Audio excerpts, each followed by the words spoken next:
2017 yıldan bu yan milyonlagan Uyg'urning lagerlarga qamalganligi haqida xalqaro taratqular va hukumat organlarida guvohlik bergan lager shohidlari va ularning yurtidagi urug' tuqqan qarindoshlarining Xitoy doiralari tarafidan uzluksiz har xil tahdid hujumlarga uchrayotganligi xalqaro taratqularda xabar temalari bo'lib kelmoqda.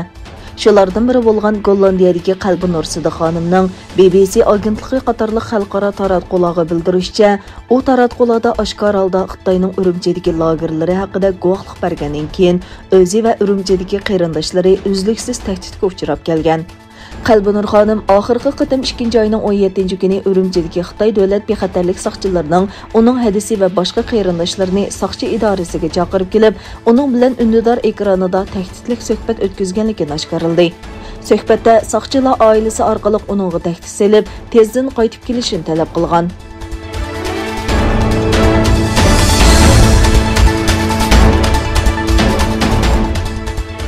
Xitoy taratqullarining xabar qilishicha, Amerika, Angliya, Kanada va Yevropa ittifoqi Beyjingning Sharqi Turkistonda irqiy qirg'inchilik va insoniyatga qarshi jinoyat o'tkazganligini bahona qilib, Xitoy doiralarini jazolashni qaror qilgandan keyin bir qism Osiyo davlatlarining bosh elchilaridan tashkillangan vakillar o'miki Sharqi Turkistonni ziyorat qilgan. Xabarlarga qaraganda, Shanxay hamkorlik tashkilotining bosh kotibi Vladimir Narov va Xitoydagi 20 necha davlatning bosh elchilari va diplomatlaridan tarkib topgan vakillar o'miki 30 martdan 2 aprelgacha Sharqi Turkiston rayonini ziyorat qilgan. Armeniya, Tojikiston, Belorussiya, Nepal, Ozarbayjon, Moldova, Eron, Pokiston va Rossiya qatorliq nurg'un davlatdagi diplomatlar ziyoratning birinchi bekiti sifatida terrorlik va oshqinlikqa qarshi turish bosh tema qilingan ko'rgazmani ziyorat qilgan. Vakillar o'miki yana Qashqar va Oqsuvdagi o'xshamagan millat kishilarining uyida mehmon bo'lgan.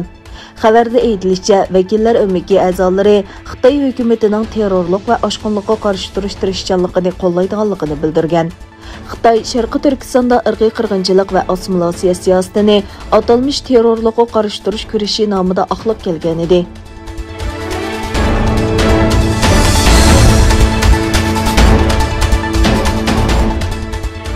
Facebook'ning 533 million abonentlarining uchuri oshkorlanib ketdi.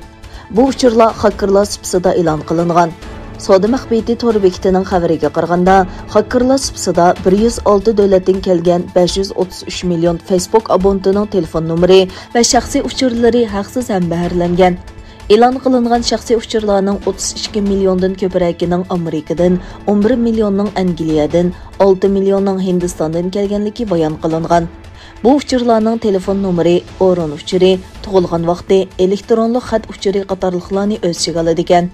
Bexatarlik mutaxassislari bu uchurlarning xakerlar tarafidan aldamchilik uchun ishlatilishi mumkinligini ogohlantirdi.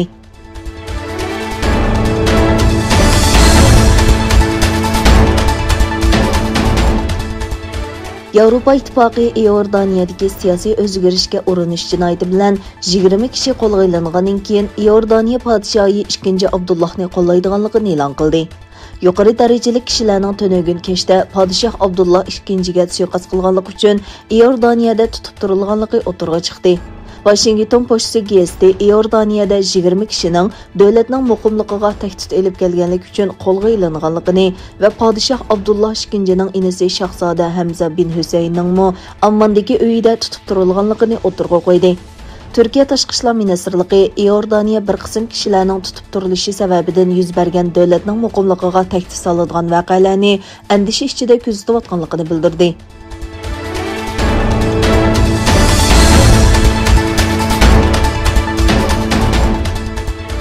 Birlashgan Davlatlar Tashkiloti e'lon qilgan sonliq ma'lumotga qaraganda, dunyo miqyosidagi musofirlarning soni 80 milliondan oshgan bo'lib, ko'pincha musulmon ekan. Birlashgan Davlatlar Tashkiloti tayyorlagan navbatdagi sonliq ma'lumot va dokladlarda ko'rsatilishicha, dunyo miqyosida 80 milliondan ortiq odam har xil sabablar tufaylidan rayonlaridan ayrilishga majbur bo'lgan. 2019-yilning oxirigacha bu sonning yarmidan ko'proqi, ya'ni 46 million kishining ishga ko'chish va majburiy ko'chish ekanligi, ayollar va bolalarning bu jarayonning ta'siriga eng ko'p uchraganligi ko'rsatildi. Statistikaga qaraganda, dunyodagi musofirlar va panohlik tilaguvchilarning ko'pinchisi musulmonlar ekan. Birleşken Devletler Teşkilatı dokladida musafirlar hareketining 3dan 2 qismining Suriya, Afg'oniston, Sudan, Birma va Somalidan iborat 5 davlatdan kelganligi ta'kidlangan. İran bilan Saudiya Arabiston o'rtasidagi urushga shohid bo'lgan Yamanmo bu tizimlikning beshida yer olgan.